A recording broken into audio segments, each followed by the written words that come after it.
Hey class, good morning. I'm going to go quickly through chapter 8, which is Psychosocial Adaptations to Pregnancy. I wish I could go through this chapter with you guys to do some discussion, but I'm sorry that I'm going to be out of town. Hopefully you got to watch chapter 7. It was a little bit longer just because that content was probably the largest chapter of the semester, but the content isn't difficult. Same thing with chapter 8. And chapter 11, the content isn't difficult. Just read your book.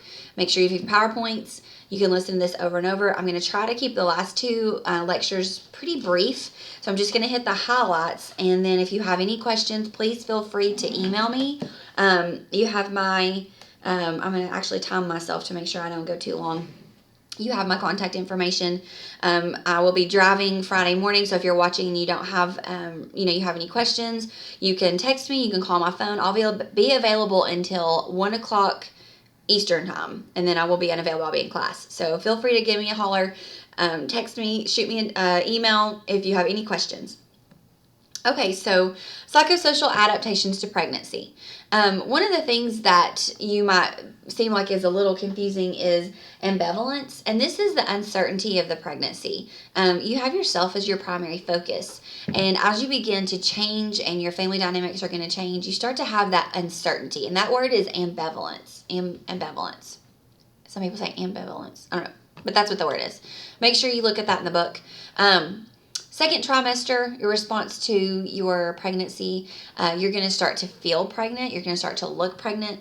The fetus starts to become the primary focus, the kicking, the gender, all this gender reveal parties and everything like that right now. You start to get a little narcissistic and introverted. Nobody has felt this way. Nobody has gone through this like I have.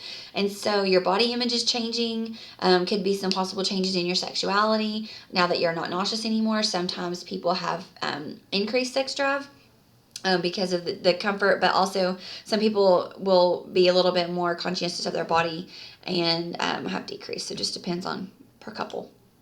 On third trimester, you start to feel a little vulnerable and you have increased dependence on people. So you might have an increased dependence on people that around you that have gone through this before. Your mom, your sister, any friends that can give you advice, and you start to prepare for the birth. You start to go through that nesting where you're getting everything ready, you're getting all your room ready, the clothes are washed, and your house, you might go through a burst of energy where you're cleaning house, and then you have everything prepared for the baby. So that's really the third trimester response. Excuse me. Maternal role transition. So experienced through the pregnancy. As you are going through the pregnancy, you're going to go through all kinds of different experiences. You're going to become more aware of yourself. You're going to become more aware of the changes that are going on, and you might have an increased need for mentors and support. So asking anyone their advice. I remember when I was pregnant, I kept asking my mom, well, what did you do in this? And how old was the baby when this happened? And so just really kind of trying to work things out in your mind in this new role. So steps of role transition in the maternal role, you're going to go through some mimicry. So you might be starting to mimic practices of friends and family members that have gone before you in the role of motherhood. Role play, you're going to start to play, go through like the what ifs and what am I going to be like as a mom? I'm trying to find where I'm supposed to be at my book. Fantasy, you're going to fantasize about the baby. You're going to fantasize about their looks. Do they look like me or my husband?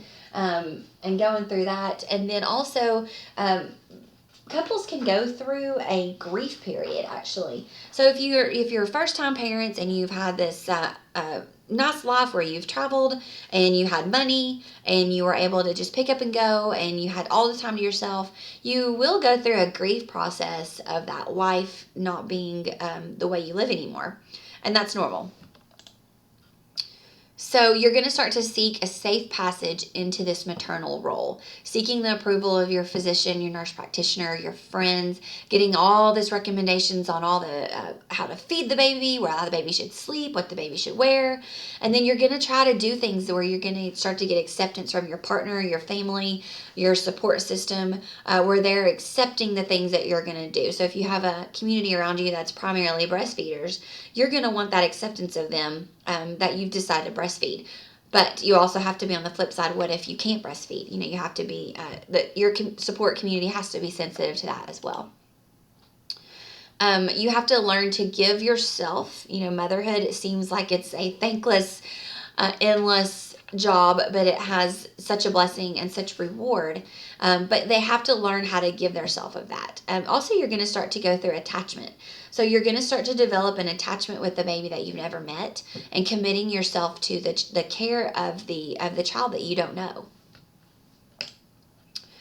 For the fathers, the paternal adaptations, they have a little bit more difficult time going through this process because they're not feeling the pregnancy. They're not going through the pregnancy. So when they are starting to be able to see the mom grow, see her belly, feel the baby kick, that's a lot more time when they're going through this process of adapting to the pregnancy. Well, like I said before, anytime that I have family in labor and delivery, it's a holistic approach. So I have care for the mom and the father, and I always include him in education. So my favorite thing to do is after the baby's born, I bring the baby over to the warmer, and then I will have the father come over and diaper the baby. The first time they've actually touched the baby and put the diaper on, and it's precious experience for the dad to do that. And I always hand the baby to the dad while the mom's getting cleaned up and stuff, so he can bond and then have that family bonding time. But they might go through a COVID period where you've had like pregnancy pains, pregnancy hunger pains, and some of them actually can tend to go through false labor pains. So that is an actual real thing. Look that up in your book, and I will tell you it is on page, so you can make sure that you read about that. It's an interesting, it's on page 131, so check that out. For grandparents, read this grandparents section. Just be aware that it's the whole family dynamic when you have a labor and delivery situation. So some can be a little overbearing, and others can be super supportive. So look for the atmosphere that you're walking into. Be sensitive to the different dynamics. One of the things that we did at Fort Sanders is we would tell the mom if they needed a little bit of time away from their visitors to ask for a green sucker, because we didn't have green suckers on the floor. But if they said, I need a green sucker, that meant you need to get these people out of my room. I'm going to go crazy. And so that way that puts the bad guy on the nurse, and it doesn't make them feel like the mom doesn't want them in the room. So a good nurse is always going to be sensitive to our patient's needs over everything else going on in the room. For siblings, there is sections on the siblings. I want you guys to look at that to see how the different age groups, but if you just think about toddlers versus older children, they could be in denial. That toddlers can regress sometimes back into actions that they did as younger to get attention, such as like using the bathroom on themselves, pitching temper tantrums, things like that. But the adolescents, I think that's a developmental level that the parents have to agree on, whether or not they want them in the room. I've been in some deliveries where a teenage daughter went through it with their mother, and it was precious. So you have to just be aware, listen to the needs of the family that you're taking care of. For factors influencing, there's sections in your book on age, multiparity. You've got absence of the partner, an abnormal situation. If you think, well, what could be abnormal about the situations in there?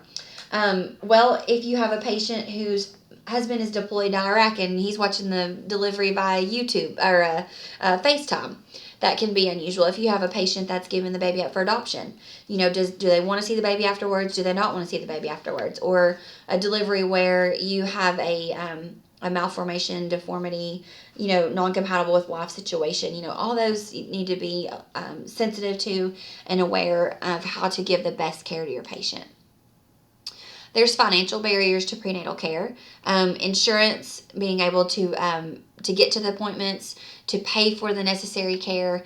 Some women don't even know how to access Medicaid or TennCare, or prenatal care, anything like that. So we need to make sure that to ask these questions, they might be a little bit uncomfortable, but we need to make sure that we're giving our patients all the care that they need and setting them up for as much success as we can to send them home. And financial situations can put a lot of stress on a family taking a new baby home. Systematic barriers. If you've got women that work, there might be conflicts with their scheduling for work in order to get to appointments on time or to get to appointments during the day. availability of childcare. If they don't have anyone to keep their children, they're most likely not going to pack them up and put them in the car and bring them to the appointments every time. So that is a problem as well. Lack of transportation. If they can't get there, they can't get there. Our patients that are on TennCare, they have transportation, public transportation provided for them. They'll actually come pick them up at their house and take them to their appointments. So we need to make sure that we ask these questions and interfere if necessary with social services, or not interfere, but intervene so that we can make sure to give them everything that they need. Attitude can cause a barrier in prenatal care. Attitude from the mom, attitude from the healthcare worker, especially if there's situations that cause a little bit of jadedness. If you have a pregnant patient who is a drug user, you have to overcome your own personal feelings about the situation and still give the best care to that mom. If the patient is depressed from an unintended pregnancy, how is she coping with this? If this was not planned, if this was something that she was not looking forward to, how to be sympathetic and sensitive to that as well. There's cultural differences in the way that you handle situations. There is a good section on that starting on page 136. The nursing care plan. How do you care for a patient in labor and delivery that doesn't speak English? I had a patient that did not speak English. She spoke Swahili. And to labor and deliver her through a phone, talking to someone to give her instructions on to push and to bear down and act like you're pooping, that can be a little weird, especially if I'm talking to the patient, the language line person, and they're talking to them. So we want to make sure that we address the cultural barriers. Read that box on page 137. That's a great box to read. But also be careful. This is a new thing now. Before it was culture sensitivity. But now we don't want to stereotype just because they look Hispanic. We don't want to assume that they abide by all the Hispanic cultural differences that we've read about. So be upfront. Ask them what they need. Ask them if this is the way that we need to treat them in order to honor their cultural needs. And I'm sure they'll be more appreciative than if you just ignored them or assumed the needs that they were needing from you. There's different health beliefs. So health maintenance, belief in the fate. If you have a patient that is more holistic or doesn't like a lot of interventions, preventing illness, if they are more into the natural home remedies, they might not want medicine. They might not want epidural. They might not want you to check their cervix all the time. But we have to be sensitive to that. But still within reason. We have to do things in order to make sure and ensure safe delivery, but we also want to be sensitive to them as well. We always want to protect their modesty. We don't want to just throw their gown back and have their legs up in the stirrups and be shown to everyone that's coming in the room. So make sure that you're aware of that. If after you do labor and delivery for so long, it just kind of becomes a non-issue for you. But that patient's first time in that bed, it's a big issue to them. So always keep that in mind. And then also differences in the way that people mutilate bodies. Culturally, there's a practice called female genital cutting or female circumcision. If you do come across that, you want to make sure that you're sensitive to that patient and her cultural practices. Talked about communication. Read the communication barrier in your textbook. I'm going through these kind of quick so you don't have to be on here too long. Make sure that we are culturally competent. We need to make sure that we, as the nurse, ask questions to see how much the patient understands, how much the patient is compliant with understanding their beliefs. But if their beliefs are off, if their beliefs are causing harm, make sure to educate and possibly be able to negotiate so that we can, the ultimate goal is a healthy mom, healthy baby, healthy family.